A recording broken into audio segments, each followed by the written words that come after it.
dreams do not always mean exactly what you see. Years ago, I had a dream that on one side of the city, there was a massive fire. I don't know what you call them when it takes over the whole city. And on the other side, there was a tsunami, and that took over the whole city. But the side where the fire was actually where I grew up as a teenager.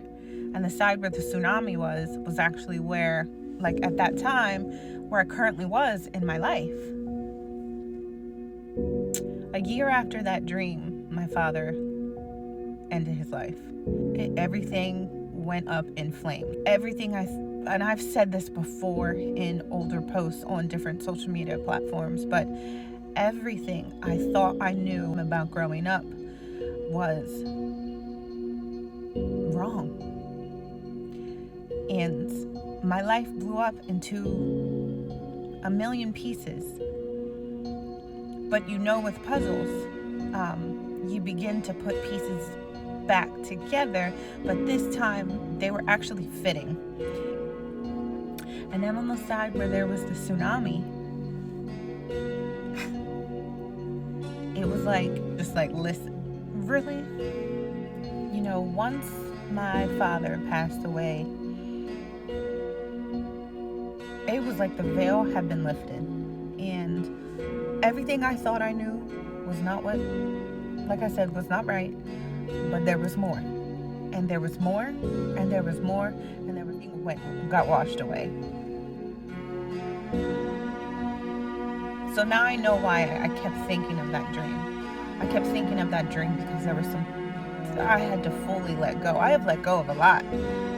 But now it was like, let go of holding that in. I never talked about my father ending his life.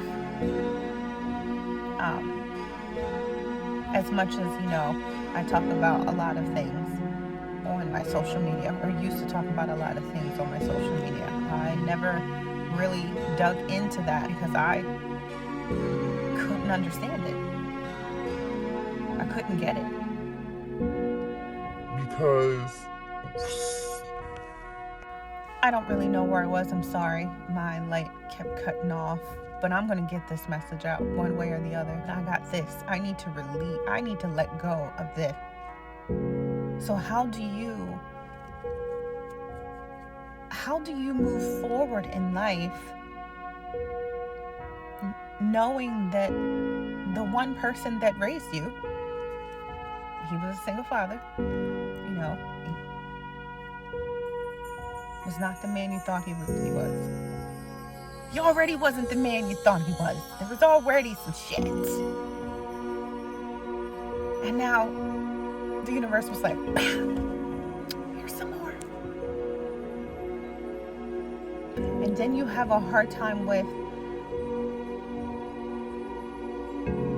feeling guilty and almost taking on that burden. And it took me a very long time, and maybe this is the part of the message that someone needs to learn, and I'm still learning it. But the choices that your loved ones make are not yours to carry. Okay? The choices that your loved one makes are not yours to carry. Free yourself. It is not your fault. You are not them.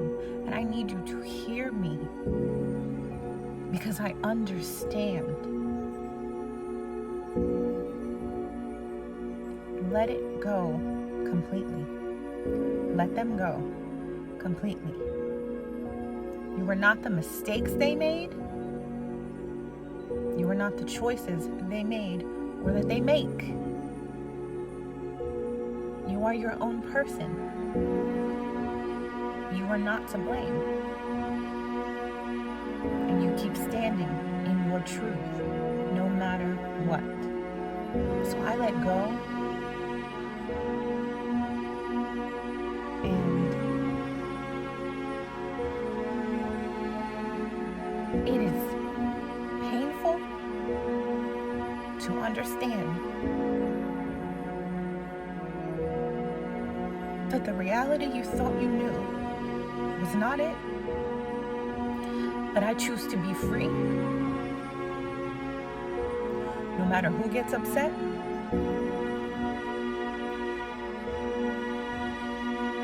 things happen to me as a child on more than one occasion.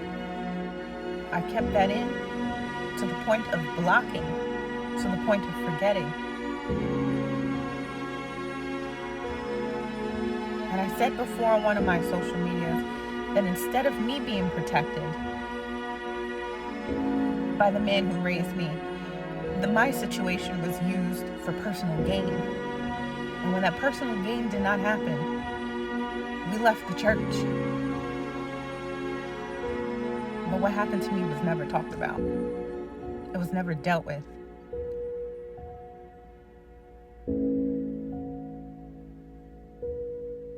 You are not the choices that other people make. It doesn't matter how close you are. It doesn't matter how much you love them. It doesn't matter if you're related. It doesn't matter if you call them your best friend, your sister, your cousin, your brother, your mother, your father, whoever it is. You are not the choices that they make. You are not the choices that they made. Free yourself. You deserve to be free.